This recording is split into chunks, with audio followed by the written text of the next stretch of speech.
Salam əziz müəllimlər, xoş gördük hər birinizi. Mən Zəhra Əhmədova. Bugün sizlərə müsahibə mərhələsi haqqında bir neçə məlumatı ötürmək istəyirəm. Əziz müəllimlərimiz bilir ki, qarşıdan müsahibə mərhələsi gəlir. Hər bir müəllimə bu mərhələdə uğurlar arzu edirəm.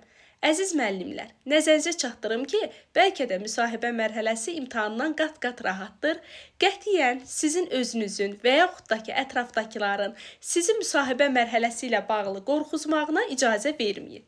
Ən çox verilən suallardan biri budur ki, müəllim, müsahibədən kimlər uğursuz nəticə əldə edə bilər və yaxud da ki, kimlər müsahibədən kəsilə bilər? Qeyd edim ki, müsahibədən heç kəsi kəsmirlər.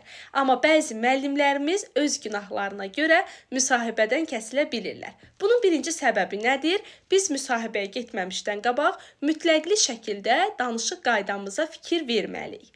Keçən il rastlaşdığım, özümün şahidi olduğum bir məsələni siz müəllimlərlə də bölüşmək istəyirəm ki, bəlkə sizin köməyinizə çatım. Çox dəyər verdiyim, təbii ki, adını çəkməyəcəm, bir müəllimimiz ötən il ibtidai sertifikasiyadan uğurla keçdi, amma müsahibə mərhələsindən təbii ki, kəsildi. Səbəb nədən ibarət idi?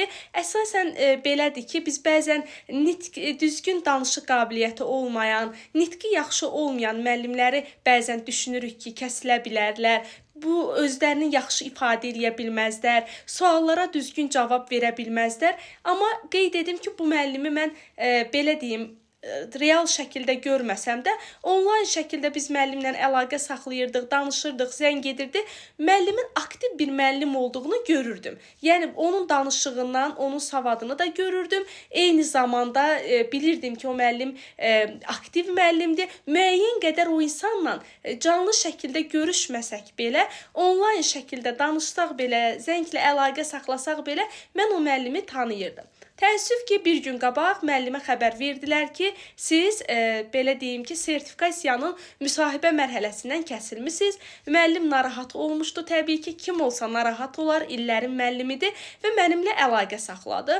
Mən qeyd etdim ki, apelyasiyaya verin, sizin kimi bir müəllimi müsahibədən necə kəsərlər? Çünki mən ən azından bilirdim ki, bu müəllim aktiv bir müəllimdir. Bu müəllim müsahibə mərhələsindən keçə biləcək bir müəllimdir və həmişə də deyirdim ki, mütləq siz müsahibədən keçəcəksiniz.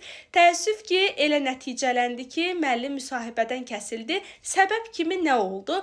Apelyasiyaya mən də kömək etdim, şikayət elədik və müəllimə kameranı açıb göstərmişdilər ki, danışığım bundan ibarətdir. Deməli, müəllim həm şəkər xəstəsi, həm təzyiq xəstəsi olduğuna görə bir müəyyən qədər, bir balaca belə deyim ki, müsahibədə həyəcanlanmışdı və deyir ki, Zəhra müəllim, mən özüm öz danışığıma baxdım, utandım.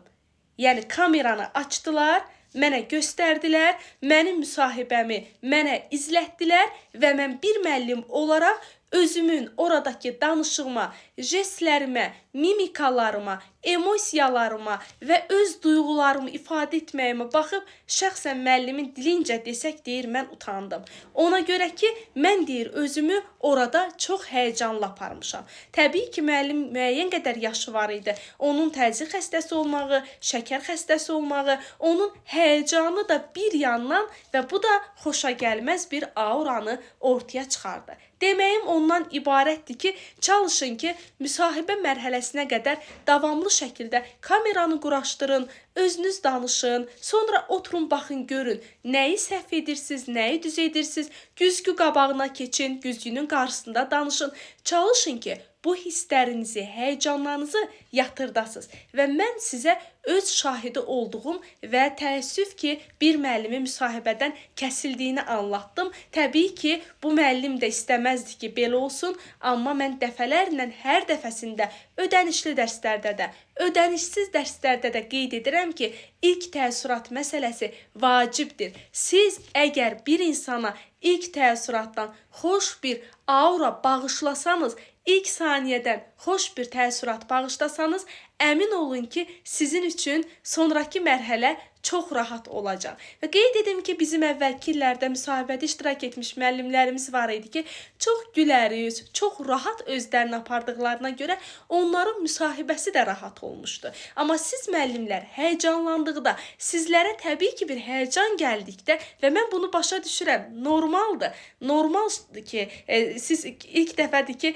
görmədiyiniz bir insanla oturursunuz, söhbət edirsiniz və düşünürsünüz ki, ucunda bunun kəsilmək də ola bilər. İşimi itirmək də ola bilər. Əslində bizi həyəcanlandıran o işimizi itirməyin qorxusudur. Və çalışın ki, siz bu fikirlə getməyin. Sizi kəsmək deyə bir fikirləri yoxdur. İnanın ki, müsahibədə sizdən müsahibə alan heç bir müəllim istəməz ki, siz kəsiləsiniz. Sadəcə olaraq sizin kəsilmə səbəbiniz özünüzü düzgün şəkildə ifadə etməməyinizdir. Qeyd edim ki, YouTube-da Zəhra Əhmədova və eyni zamanda Müəllimlər Akademiyası Zəhra Əhmədova yazaraq və eyni zamanda da Qədir Məmmədov yazaraq müsahibə dərslərimizdən faydalana bilərsiniz. Çalışdım ki, bu məlumatı da sizinlə bölüşüm ki, qarşımızda hələ şükür olsun müəyyən bir vaxt var. Bu vaxt ərzində icmallarınızı da hazır edəcəksiniz, psixoloji suallara da hazırlaşacaqsınız. Eyni zamanda kurikulumu da yaxşı öyrənəcəksiniz və ən əsası da siz imtahana, daha doğrusu üzr istəyirəm, müsahibəyə tam şəkildə hazırlıqlı getmiş olacaqsınız. Qorxmayın, müsahibədə heç kimi kəsmirlər, kimsə kəsilir. Amma heç kəsi müsahibədə qəsdli şəkildə bilərəkdən kəsmirlər, haqlarına girməyək. Təbii ki, orada oturanların hər biri istəyər ki, siz müsahibə mərhələsindən uğurla keçəsiniz. Bugünlük bu qədər. Ümidvaram ki, bu danışdığım, şahidi olduğum hadisə azacıq da olsa sizlərə bir yön istiqamət verəcək ki, bundan sonraki mərhələdə artıq siz nə etmiş olasınız? Danışarkən, özünüzü ifadə edərkən, özünüzdən danışarkən, özünüz haqqında məlumat verərkən bunları düzgün şəkildə qarşı tərəfə çatdırmış olasınız. Sağ olun.